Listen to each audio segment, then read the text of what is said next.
Hello everyone, welcome back to this channel. In this video, I will show you the easy and clear steps on how to enable activity-based personalization on Google Photos. How to enable activity-based personalization on Google Photos. Make sure you keep watching this video until the end.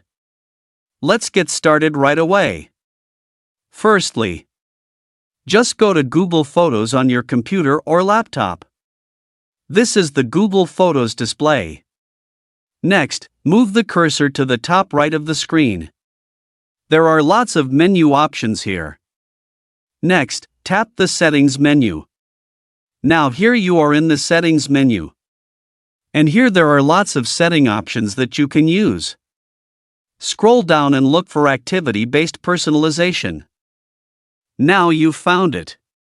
Tap here to enable activity-based personalization. This feature function activates activity-based personalization in Google Photos, so that recommendations and settings are adjusted to user habits. So that's it, tutorial how to enable activity-based personalization on Google Photos. Thank you for watching. I hope this video is useful. See you in the next video.